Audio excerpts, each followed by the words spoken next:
everyone, and thank you for joining our episode today. It's a timely one. We have a really special guest on, Liz Kukka. She's the executive director of Ethereum Classic Labs, as well as she also sits on the board of an up-and-coming digital currency exchange called Matrix, which is vying to be a fully regulated exchange in Abu Dhabi. So that's amazing in its own right. But Liz, thank you so much for joining us. Really appreciate you taking time out of the schedule, and really glad to have you on. Thanks for having me, Alex. Appreciate it. Absolutely. You know, one of the first things we do is when we have a guest on is because most people watching they don't understand how a person transitioned from what we jokingly call the real world over into crypto. So definitely want to hear, because you do have an interesting background, I definitely want to hear from you, you know, that transition into where you are now and being so embedded, you know, having an influential role in a major cryptocurrency. How did that all work out? What did that path look like? Yeah, well, to preface, I want to say that Digital Finance Group, the parent company, has been in finance since the 90s. So I do want to preface that because I do have a little bit more of a squirrely path to where I got to. And just a digital kind of, a different kind of finance, that's all. Yeah, for sure. So DFG, you know, they were commodities traders and equities, and then they got into Bitcoin and blockchain in 2013. So I just want to give them some credit here. So myself, before Ethereum Classic Labs, I was at Plug and Play Tech Center. And before that, got my MBA, and going even further back was in education. And so when getting my MBA, you know, I spent time with corporate enterprise, running design sprints, finding new internal innovations, and sometimes for products for customers. And then from there, went to Plug and Play Tech Center. And it was at Plug and Play that I really found out about crypto and blockchain and started to get into the kind of go down the rabbit hole a little bit, but more from a like really mainstream perspective, like what I read on Forbes, for example, like kind of what most people would read about crypto and blockchain. And at Plug and Play, I was doing diligence on startups, working with startups as a mentor, running our global program. So I worked with hundreds of startups. So like doing the traditional equity side of investments, really. And then really started getting into blockchain when it comes to data privacy, data ownership, and really seeing the capabilities of financial freedom. And at Plug and Play, we only made a few investments, and on my team, InsurTech, we made none. And so I was hosting some panels, bringing in experts, trying to entrench myself as much as possible, and then got a call from Ethereum Classic Labs in 2018 saying, hey, what if you come and run an accelerator for us? What if you come design an accelerator for us? You're part of the scouting, the sourcing, the investment committee, so on and so forth. And it's like, of course, I get to do crypto and blockchain all day. Like, who would say no to that? And so now that's what I do every day, all day. And never would have thought that this is where I would be, you know, 5, 6, 7 years ago. That's great. And I just want to say, because you know, one of the things that I think a lot of people don't know is the Accelerator Lab, you know, and Ethereum Classic. So since you brought it up, let's talk about it for a second. What is it? How's that working out? And how long has it been around exactly? Yeah, so last year we did 2 cohorts. So 2018 was kind of like the test phase, the design and going through a pilot program with some startups. And then last year we ran 2 cohorts, invested in around 12 companies total using safe agreements. And it was pretty traditional to like a 500 startups, a tech stars. Teams would come in for content, mentorship, advising, have a pitch day at the end or a demo day at the end, connect them with investors and potential sales customers and so on and so forth. This year, we've transitioned a bit to grants because what we found is a lot of the teams that we work with, and similar to like a Y Combinator, a lot of the teams that we work with are so early that this is probably not going to be the product that they become a unicorn with or that scales and grows. It's really the early days. And so at this phase, we're more of a mentor, providing a grant, being really supportive. And then when they do a traditional raise or like a proper raise, we'll be there to support them. So today, so this year, sorry, Ryan, to interrupt. So this year, we're working with three companies so far. We're going to announce something very soon with how much capital will be deployed for the rest of the year and through 2021. But yeah, it's pretty exciting. That sounds great. And I think, one of the foundational things of the foundation is Ethereum Classic itself, right? For those who aren't familiar with it, can you tell us a little bit more about Ethereum Classic, I guess, and how it differs from Ethereum? Yeah, so Ethereum Classic, to begin, in 2016, we split off from Ethereum. We like to say we're the original Ethereum, right? There was a big DAO fork or big DAO hack back in 2016. We were the code is law kind of group. We were the group that said, don't bail out the bankers. And that's what we saw happen with Ethereum when they did their DAO, where there was, hundreds of millions of dollars at stake. But it's really what separated Ethereum Classic from Ethereum. We didn't trademark the name, so we were forced to create a new one. And I'd say even today, we're still very friendly with the Ethereum community. We co-invest with ETH Foundation and Consensus, Web3 Foundation, and a bunch of other groups that are still associated with Ethereum in some way. So some differences include, we'll stay proof of work for now at least. We're not going the staking route. We're still big fans of immutability and, not bailing folks out, and also censorship resistance. Those are some big ones. I'd say we put some emphasis on impact in emerging markets, which, that you can be seen through our partnership with Unicef. I think those are some major ones. From a technical side, we have a really strong dev team. So EVM, LLVM is something that we're working on right now, which allows developers to build not just on Solidity, but eventually they could write smart contracts in Rust, or they could write them in Python or Ruby on Rails. So we have a pretty good technical team. And then last, gas prices are really low. So it's cheap to build. Why not? Yeah. You got to rub that one in, right? Because you brought up UNICEF, and you guys did a strategic investment with them. What was that about? Yeah, so our founders and kind of senior leadership, so James Woe to begin with, he has always been a contributor to ETC for several years before launching ETC Labs. Terry Culver, he's a GP at Digital Finance Group and CEO at ETC Labs. Terry used to work at the United Nations. He's worked internationally with a lot of developing places. And then myself, coming with an educator background, working with at-risk youth. I think all of us really think impact is important, and think that blockchain and crypto can play a much more transformational role in society beyond just helping enrich folks who are already doing pretty well, like most of us, probably on this call, or all of us on this call. So that's part of it. And so with UNICEF, we made a $1 million contribution and a commitment to investing in, I believe, 10 startups that come through their innovation program. Oh, very cool. Yeah, no, I've had the pleasure of sharing a meal with Terry, and going back in 2018, and got him out to New York, and just a real lovely guy. So very cool to hear about that. One thing, I was actually chatting with someone the other day, and I was excited we were having you on. You are actually, you kind of mentor almost, or work with other women in the space and stuff like that. What is that like? And because you see, and I'm not going to go down some political rabbit hole here, but you always see there's just, it's not equal, various sectors and stuff like that.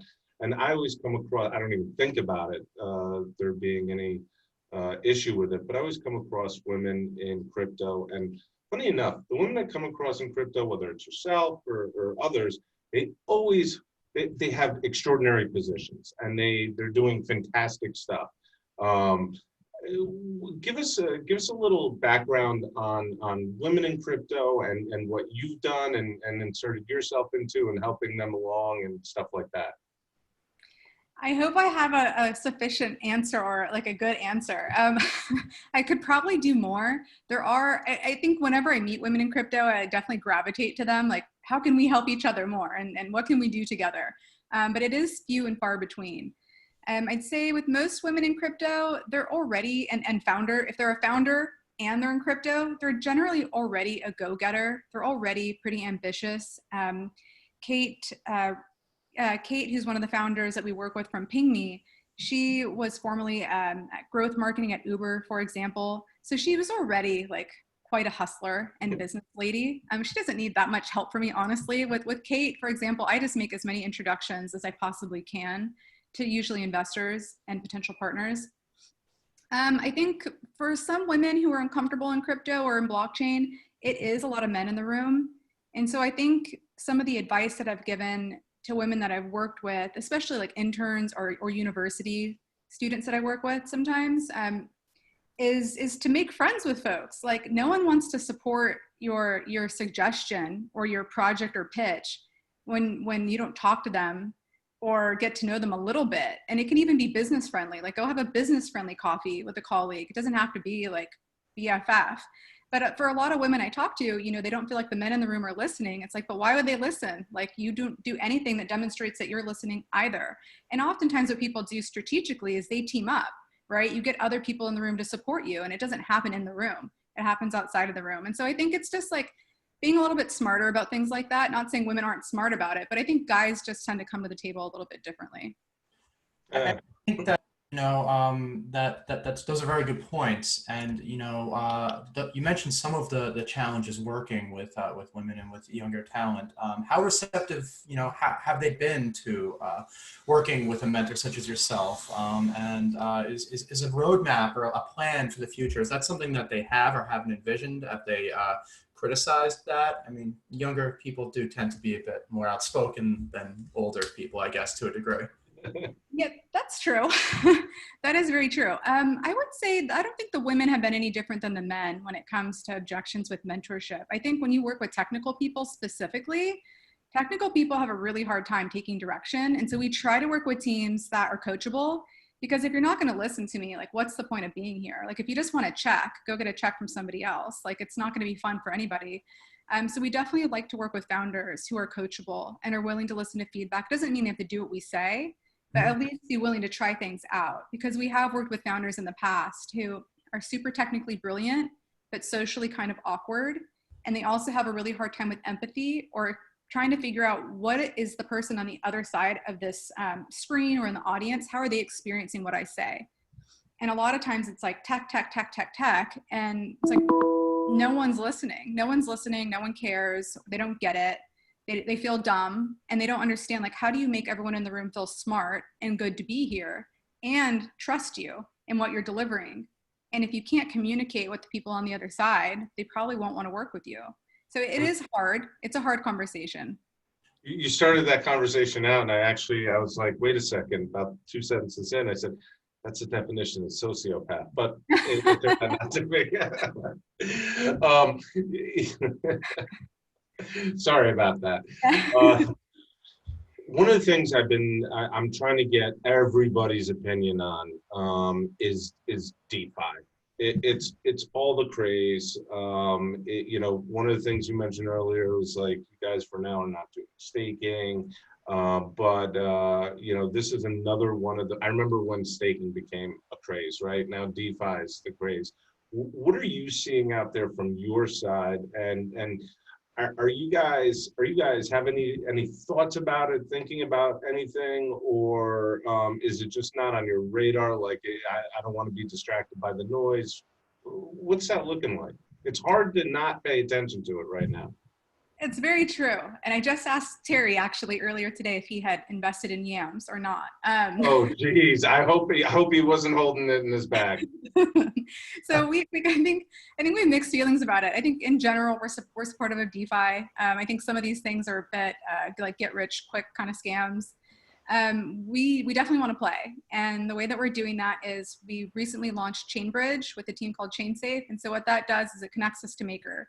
And so now the Ethereum Classic community can participate in DeFi without us trying to recreate the wheel, recreate our own tooling, and compete. Instead, why don't we just provide access or interoperability? So we definitely are participating. We're looking at stablecoin solutions right now as well to do just that, as well as different startups in the borrowing, loan, and lending space. So we're definitely interested. With everyone looking at DeFi, you know, there are opportunities for people who are looking past that, and groups who are looking past that. Are there other areas that you're looking at that you think could be the next DeFi, so to speak, like the next fast rising or hot investment opportunity? And that's a great question, because you know, Ethereum Classic is let's call it, it's one of the legit OGs of the space, so to speak, right? What, I mean, are you guys ever worried about becoming complacent? Are you constantly trying to say, hey, what's our next pivot? Because for every year that goes by in crypto, it's like 5 years in the real world, you know? So you're always on your toes. That is very true. And being one of like the older players in the space, I think one, it creates some confidence for folks that we're not going anywhere. You know, we're not going to just be here for a year and turn out. So that's positive. When it comes, I'm going to try to answer both your questions. So when it comes to like, what's the future of DeFi, or like what could be a good investment? I've seen a lot of trending towards altcoins, which I think is smart. So not ETC, right? But looking at altcoins and having an altcoin strategy, it's almost like a traditional investment, right? It's almost like looking at the team, looking at the tech, making an investment in their token, and going from there. So I think that's interesting and probably smart. I dumped my Chainlink probably like 6 months ago and I'm kicking myself over it. I know, so mad. Bought it for like $3. It's like, dang it. Oh, jeez. I know. Yeah. Oh well. I think I probably put it all on ETC and Bitcoin, so it's fine.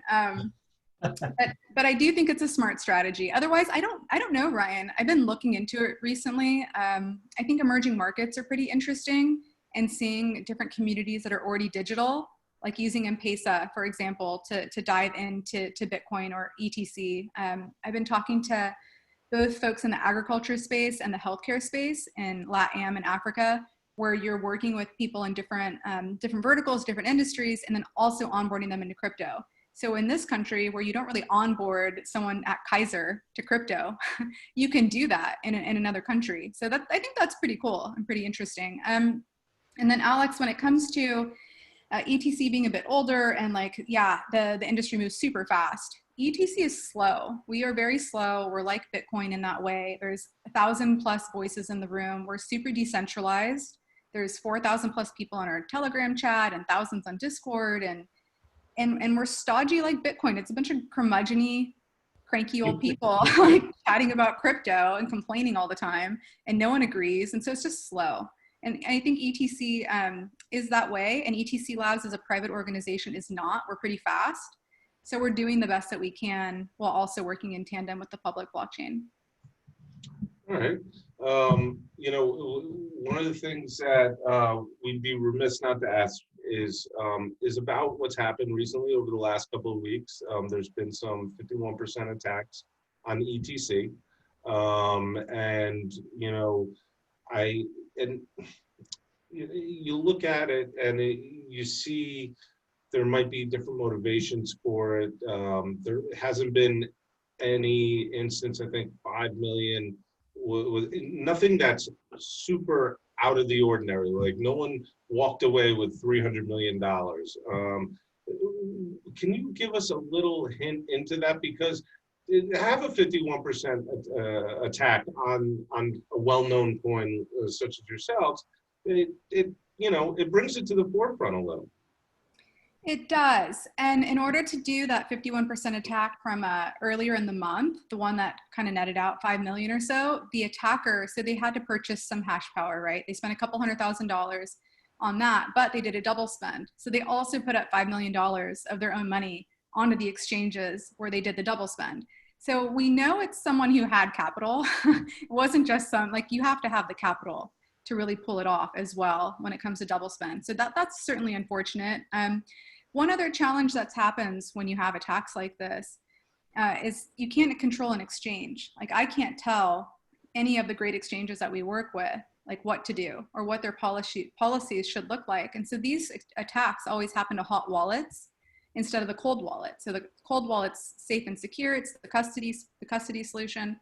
Well, the hot wallet's what gets targeted and tampered with. And so some exchanges allow for much larger holdings in the hot wallet. And that's how the 5 million was stolen essentially. It was because an exchange had a hot wallet that allowed for a much greater holding. Secondly, most exchanges or most kind of premier well-known exchanges, when you do a large transaction, say like 100 Bitcoin, you're going to have to do a video call to prove you are whom you say you are, have it on record, so on and so forth. And that's also something that we've seen some exchanges that get hacked or get attacked don't have in place. And so a lot of these hackers or like theft these thefts are happening also at an exchange because they know the exchange's vulnerabilities in place. So yes, it's through ETC, but it's also through the exchange. Thankfully, no consumers or retail investors were impacted. It's just the exchanges who had a loss and had to utilize their insurance, unfortunately, to deal with it. I mean, there have been, 3 attacks over the past month, I guess, that have been reported on, and it does seem like Ethereum Classic is being targeted a little more than other cryptocurrencies, for whatever reason that is. Given that, what's being done on your end to, I guess, A, mitigate the number of these instances in the future, the possibility of them occurring, and then B, of course, mitigating the impacts of them should they occur going forward? Liz, did you cut somebody off on the highway or something? Definitely wasn't me. Definitely wasn't me. I don't think it was me. I'm like the peace and tranquility person, so I don't think so. But yeah, I'm sure there's plenty of folks who piss people off.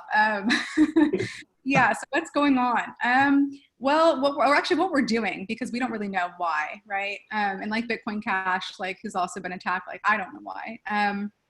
We are a competitor. We're a competitor to several different teams. That's one thing. But what we're doing to mitigate this, we reached out to all exchanges that list ETC after the last attack. We'll do it again, today and tomorrow and the next day to make sure folks know what's happening. I think most exchanges have confirmation times at 10,000 plus right now, which means there pretty much probably won't be a 51% attack in this most recent instance because confirmation times are too high. No one can move money fast enough or do a wash trade fast enough to not get caught, right? They'll get stopped. And so it's not a positive necessarily. We don't want high comp times. But once we have PermaPoint, which is our security solution that we're bringing forth, once that's implemented, we'll let everyone know. We'll let them know it's been tested. We'll probably provoke folks to try to come after us and, prove that it's safe to kind of come back again. Do you think it was Roger? Because I'll get Roger on the line right now. We could, take care of that. Better not. Funny. He's got enough. Yeah, well, it's, I don't know, just to go on the light side of this, I don't know if the person, they obviously put their own money on the exchange.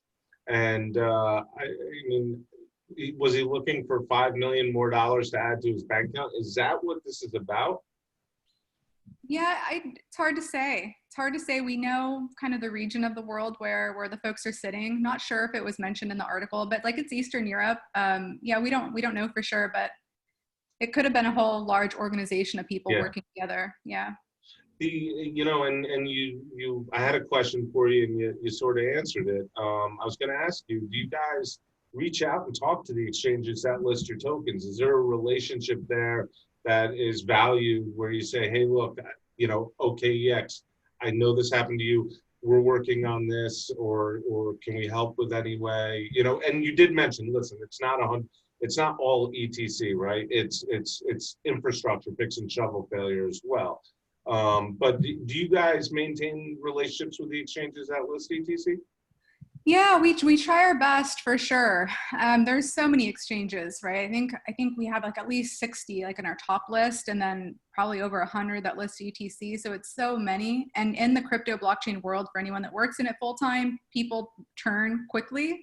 So like I'm on a few chat groups where someone's like, oh, I'm not at that exchange anymore. I'm over at 2 exchanges over now, and so it's tricky, but we do.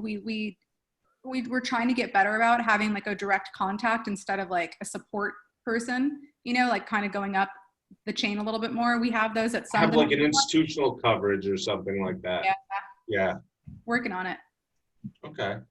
Let's see here. I am actually pulling up the price of ETC at this moment because we usually have guests do, we try to get a prediction out of them, for like Bitcoin on December 31st. And since you are Ethereum Classic itself, we're gonna ask you for a price prediction on ETC December 31st. And by the way, folks, this is no way is she telling you this is where it's gonna go. I don't want you blaming Ethereum Classic Labs for missing this price prediction. It's not investment advice, Alex. 100%. It's nothing. I mean, you should just stop watching right at this point, but go ahead. Well, geez, if I was to follow the trend of Twitter, I'd have to say it's going to be like $1,000 or something, right? But I think in all honesty, I don't know. I think it'll double. I think it'll at least double, if not triple, by December 31st. I think we just brought on a couple more developers that we announced internally today. Like we're not slowing down by any means, and doubling down on security, which you don't see really anyone doing. It's like not a hot and sexy topic. So putting more effort, time, and research dollars and effort into doing that, I think it's just going to make us stronger. So I'm excited. Yeah, no, and that is, I think, well, I'm excited for the market as a whole, I think, and Ethereum Classic is, part of those staples that create it, but I feel confident in the market as a whole right now going into Q4. Now you mentioned you added developers. What does the dev team look like over at Ethereum Classic? I mean, do you guys is there like a NASA Space Center with people working and both protecting Ethereum Classic, which you guys are doing with the new safety protocol, but as well as, just minding the ship? Yeah, it looks pretty distributed. So we have some folks in California and the Bay Area. We have a few folks in Canada, a couple folks like spread throughout the country. So we have a team member in St. Louis. I think we just hired someone in Spain. We have a team member in Berlin. So it's pretty distributed. Cool. Yeah. And going back to the price prediction, because I need to get that. Bitcoin, December 31st. What is it? Bitcoin? Bitcoin itself. Geez.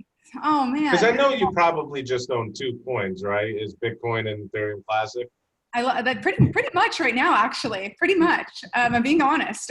Let's see. Bitcoin, I don't know, 20K. Let's say 20K. Oh, okay. Yeah, that's good. That's on the we're between 14 and 20K with everybody from the last 2 months. So I think that's a very educated sounding answer. We're not bringing McAfee on because he'll tell you 10 million. What else do you want people to know about Ethereum Classic Labs? I mean, it's so great to have you on because there isn't a whole hell of a lot of exposés that come out with Ethereum Classic. And so I think, there's a little miseducation about people. So great security protocol coming out, dev team expansion, nobody's gone anywhere. What other stuff? Tell us good stuff. Yeah, they're great things. So we'll be making an announcement soon. I think Kelsey, who would have been on, would have been like, "You're not allowed to say anything." So I'm not going to say anything. I'm glad we kicked her off. Yeah. She's on my shoulder, talking about how we'll be deploying some funds to both DeFi and infrastructure really soon. So just still working with startups and great projects, researchers, working with universities, trying to work with the best of the best and folks who are really at the forefront of what they're doing in distributed systems and in blockchain. We're even with the security thing that's happened recently, like Terry just chatted with, I think, Vitalik yesterday. James is talking with Web3 Foundation, Polkadot. Charles Hoskinson at IOHK Cardano supports us. Barry Silbert at DCG is still a huge holder of ETC. So I think we have a lot of, we have so much support and so much love for Ethereum Classic that folks are just like, okay, this is painful, but like we're not going anywhere and we're just going to make it better. I think, what you just said, the people you just rattled off, I think is a huge vote of confidence that there is love and support, still going on in the space. It is, we're still a pretty lateral playing field, unlike traditional finance where I come from, where, hierarchy created itself decades ago. In crypto, it's still a pretty much lateral field where people want to help each other out and stuff like that. So I think it's great to hear, as well as I think this whole incubator thing is absolutely cool. I think it's so cool that it goes beyond Ethereum Classic, right? And so that initiative is really awesome. And thank you for letting everybody know about that. Ryan, anything else to add? Other than thanks for joining us. Oh, tremendous. We're good, yeah. Liz, thank you so much. And everybody, Ethereum Classic Labs, all the information is going to be below in the description as always.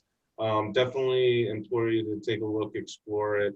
Liz has been so gracious with her time coming on the show, and this was absolutely fabulous. I'm going to say that over and over, and somebody's going to make fun of me for it, but Liz, thank you very much. Really appreciate it. Oh, thank you, Alex. I really appreciate your time as well. Let me know how we can be helpful to Bakwon or any of the projects that you're working on as well. And yeah, happy to help. Will do. Absolutely. Thank you very much. All right. Thanks, guys. Bye-bye. Bye.